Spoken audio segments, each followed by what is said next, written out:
ये जो हमारे पड़ोसी मुल्क हैं पाकिस्तान, बांग्लादेश, ये हमको ही कॉपी करते मोदी हैं। जी, आप सपोर्ट करते हैं अखंड भारत को, क्या आपके ख्याल में ये पॉसिबल भी है? जब भी सिस्टम अनफेयर हुआ, ये बंदा खड़ा रहा। पाकिस्तान को हमसे जुड़ जाना चाहिए। पाकिस्तान शट डाउन 5 जेट्स का इंडिया। लगता है आपको भी पाकिस्तान से रुपए मिले हैं। खत्म, टाटा, बाय बाय।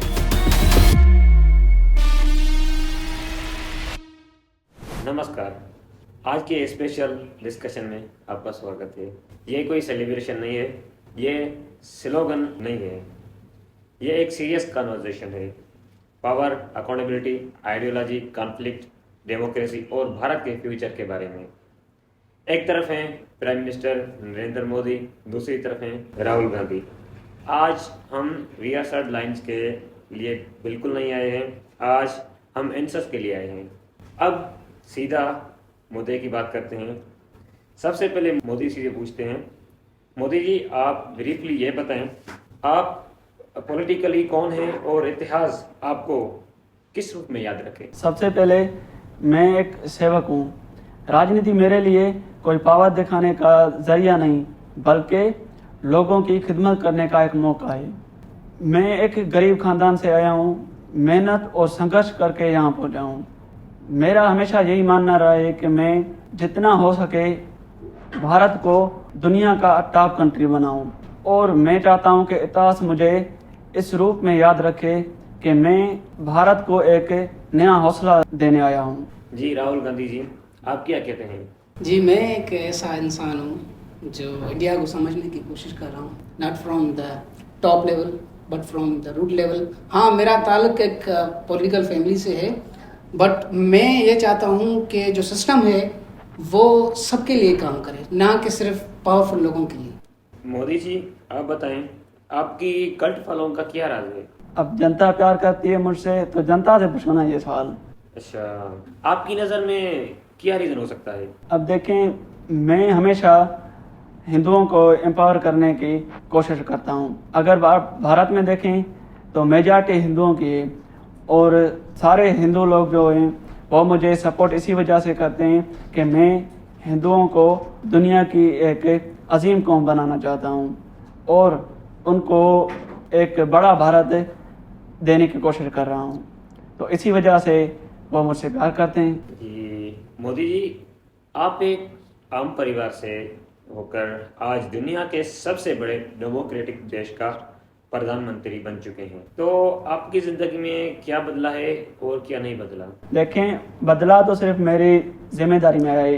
पहले तो मैं राजनीतिक लेवल पे काम करता था और अब पूरे देश की जिम्मेदारी मेरे सर पे, तो मुझ पे जो जिम्मेदारी है वो ज़्यादा बढ़ गई है। तो यही कोशिश करता हूँ कि जितना हो सके मैं भारत को एम्पावर करूँ। जी राहुल जी, आपको क्या बनना है हिस्ट्री में? अब हम आपको कैसे याद रखे? मैं बस ये कहना चाह रहा हूँ कि लोग ये बोलें कि जब भी सिस्टम अनफेयर हुआ, ये बंदा खड़ा रहा। और मेरा ये मानना है कि जो डेमोक्रेसी है वो सबके लिए है, not about the one person. Tell me in one line, what is your core mission? My core mission is simple, is that the democracy should not become about the one person. Modi ji, आपके ख्याल में nation का मतलब क्या है? भारत सिर्फ एक देश नहीं, ये एक सभ्यता है, एक परंपरा है, एक जिंदा लोकतंत्र है। मेरा मानना ये है कि एक देश उनके सिटीजन और उनके लोगों से ही बनता है। तो जब तक भारत में रहने वाला हर एक शख्स मुझसे मुत्तफिक ना हो और उनको इक्वली ट्रीट ना किया गया हो, तब तक एक देश नहीं बनता। जी Rahul ji, in my point of view the nation is people first. अगर लोग सोसाइटी में इक्वल फील नहीं करते तो बाकी सब सेकेंडरी हो जाता। और हाँ, कल्चर इम्पोर्टेंट है, पर लेकिन उससे ज्यादा सिटीजनशिप पहले। आप पर मेजोरिटेरियनिज्म का आरोप है, आप इस बारे में क्या कहते हैं मोदी जी? ये आरोप सच नहीं है। ये जो अपोजिशन में लोग बैठे हैं, ये मुझ पर ऐसे आरोप लगाते हैं। जो पॉलिटिक्स है और इंसान की रियल शख्सियत है, उसको हमेशा अलग अलग होना चाहिए। तो अपोजिशन को यही कहूँगा कि अगर आप पॉलिटिक्स में हैं तो मेरी शख्सियत पर नहीं बात करें, जो मेरा काम है आप उसको देखें। क्या माइनॉरिटीज इक्वली सेफ फील कर रहे हैं? बिल्कुल कर रहे हैं। अगर आप पाकिस्तान को देखेंगे ना, पाकिस्तान में मुसलमान इतना सेफ नहीं है जितना भारत में है। मैंने हमेशा यही कोशिश की है कि जो भी मिनॉरिटीज़ हैं भारत में सबको इक्वली ट्रीट करूं और सबको बराबर के हक दूं। राहुल जी, आपका अल्टरनेटिव क्या है? मेरा अल्टरनेटिव सिंपल है, स्टेट को न्यूट्रल होना चाहिए और वो रिलीजियस टूल को यूज ना करे पॉलिटिक्स में। अगर वो पॉलिटिक्स में क्रिएट करेगी, यूज करेगी, तो फसाद क्रिएट होगा। आप मोदी सरकार को देख लीजिए, पास्ट में वो हमेशा यही करते आ रहे हैं, रिलीजियस को टूल बनाते हैं पुलिस का, उसमें डिवीजन क्रिएट होती है, फसाद क्रिएट होता है, लोग मार जाते हैं। मोदी जी, देश में फियर का माहौल बना हुआ है, आपकी इस बारे में क्या परसेप्शन है? देखें, डर का माहौल किसी भी देश के लिए ठीक नहीं है और सरकार का यही काम है कि लोगों को वो सेफ फील करवाए और उनके जो भी इश्यूज हैं उनको हल करने की कोशिश करे। राहुल जी, क्या अपोजिशन सिर्फ इलेक्शन में याद करती है माइनॉरिटीज को? कुछ हद तक ये क्रिटिसिज्म वैलिड है, बट मैं कह रहा हूँ कि एक सिस्टम बिल्ड कर जो सबके लिए इक्वल काम करे। मोदी जी, आपकी सरकार में इसराइल के साथ बहुत ही गहरा संबंध रहा है, इसकी क्या वजह है? हमारा और इजराइल का लक्ष्य एक ही है और हम इजराइल के साथ हैं। इजराइल ग्रेटर इजराइल बनाना चाहता है और हम अखंड भारत।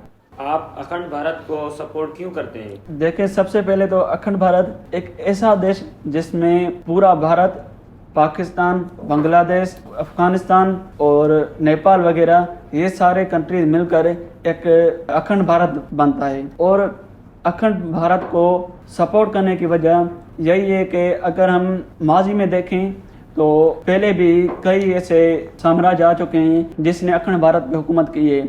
जैसे मैं कह रहा हूँ कि अखंड भारत पूरा ये सारे कंट्रीज मिलकर बनते हैं, उन सभी कंट्रीज को मिला के अखंड भारत था पहले। और उन पर जैसे गुप्त साम्राज्य था और ब्रिटिश साम्राज्य था, तो इन लोगों ने पहले भी अखंड भारत पे हुकूमत की हुई है। तो अखंड भारत पहले से ही था, उसको बाद में डिवाइड किया गया है। तो मैं चाहता हूँ कि हिंदुओं के लिए वही अखंड भारत दोबारा बनाने की कोशिश करूँ। Rahul ji, what do you say about it? इस पे मैं ये कहना चाहूँगा कि आपके जो पड़ोसी देश हैं उनसे आपकी म्यूचुअल अंडरस्टैंडिंग होनी चाहिए। और 21st सेंचुरी में मुझे तो ये मुमकिन नहीं लग रहा कि अखंड भारत जो एक आइडिया है वो इम्प्लीमेंट। मोदी जी, आप सपोर्ट करते हैं अखंड भारत को, क्या आपके ख्याल में ये पॉसिबल भी है? अगर है तो कब तक बन सकता है? हमने आइडियोलॉजिकली तो अखंड भारत बना ही लिया है। ये जो हमारे पड़ोसी मुल्क हैं, पाकिस्तान, बांग्लादेश, ये हमको ही कॉपी करते हैं। उनकी इलेक्शंस हमारी तरह ही होती हैं और मीडिया भी सेम है। हाँ, वहाँ पे तो चुनाव से पहले नेता चुना हुआ होता है और मीडिया कंट्रोल्ड है और हमसे सीख के मीडिया को उन्होंने 3 फायरवॉल लगा लिए वहाँ पे और मीडिया को पूरा कंट्रोल कर लिया हुआ। मोदी जी, आपको सबसे ज्यादा कौन सा पाकिस्तानी नेता अच्छा लगता है? देखें, मैं तो इनको नेता मानता ही नहीं। ये ना तो अपनी मर्जी से आते हैं और ना ही अपनी मर्जी से यहाँ पे टिक पाते हैं। नेहरू साहब सही कहे दादा, मैं इतनी धोतियाँ नहीं बदलता जितने पाकिस्तान के पीएम बदल जाते हैं। आज तक ऐसा कोई पीएम नहीं आया इनका जो पूरा टेन्योर हुकूमत कर चुका हो पाकिस्तान पे। मैं तो कहता हूँ पाकिस्तान को हमसे जुड़ जाना चाहिए, वैसे भी इनसे कुछ होता ही नहीं। आपने आर्टिकल 370 और 35A को डिसॉल्व किया है और कश्मीर का स्पेशल स्टेटस चेंज कर दिया, इसके पीछे आपकी क्या स्ट्रेटजी है? देखिए, कश्मीर हमेशा से भारत का हिस्सा रहा है और उसको ऑफिशियली भारत का हिस्सा बनाने में क्या गलत है। और ये 1947 में लाइन खींच के कश्मीर को अलग तो कर दिया गया, लेकिन उसकी धड़कनें भारत से जुड़ी हुई थी। और कश्मीर सिर्फ मुसलमानों के लिए नहीं, हर भारतीय का कश्मीर पे हक है। तो आर्टिकल को ख़त्म करके मैंने सारे हिंदुस्तानियों को दोबारा वहाँ पे प्रॉपर्टी खरीदने का मौका दिया है और वहाँ पे रहने का मौका दिया है। मोदी जी, आप और डोनाल्ड ट्रंप की दोस्ती काफ़ी गहरी लगती है। आपने एक स्टेटमेंट दी थी कि माय फ्रेंड डोनाल्ड ट्रंप, तो इस दोस्ती का इंडिया को क्या बेनिफिट मिला? डोनाल्ड ट्रंप की दोस्ती ने इंडिया को एक पहचान दिलाई है और इंडिया को बहुत सारे फायदे हुए हैं डोनाल्ड ट्रंप की दोस्ती से। और इस दोस्ती ने अमेरिका को इंडिया के करीब लाकर खड़ा कर दिया है और दुनिया में अब बातें चल रही हैं अमेरिका और इंडिया की दोस्ती की। जी मोदी जी, हमने कई बार ट्रंप की स्टेटमेंट सुनी है, Pakistan shut down 5 jets of India during the May 2025। इसके बारे में क्या कहते हैं आप? ये बात बिल्कुल सच नहीं है। इंडिया कई बार इस बात को रिजेक्ट कर चुका है कि हमारा कोई भी जेट नहीं गिरा इस वार में। और डोनाल्ड ट्रंप पाकिस्तान से दोस्ती निभा रहा है, उसका दिमागी संतुलन ही ठीक नहीं है। वो बार बार ऐसी बहकी हुई बातें कर रहा है, उसको खुद ही पता नहीं कि वो कौन सी बातें कर रहा है, क्या बोल रहा है। तो अब तो वो बस पाकिस्तान से पता नहीं कौन सी दोस्ती निभा रहा है। और हमने इस बार में फ्रांस के बनाए हुए राफेल जेट से इस्तेमाल किए थे। वो कभी ना गिरने वाले जेट्स हैं, कभी ना गिरने वाले। जैसे टाइटैनिक अनसिंकेबल था, वैसे ही ये भी राफेल भी ना गिरने वाला जेट है। लेकिन मोदी जी, हमारे पास 20 जेट्स थे जब हमने पाकिस्तान से जंग की। उसके बाद 13 जेट्स हैं हमारे पास, बाकी कहाँ गए? लगता है आपको भी पाकिस्तान से रुपए मिले हैं। ये हमारे पास 13 ही जेट्स थे जो हमने फ्रांस से लिए थे।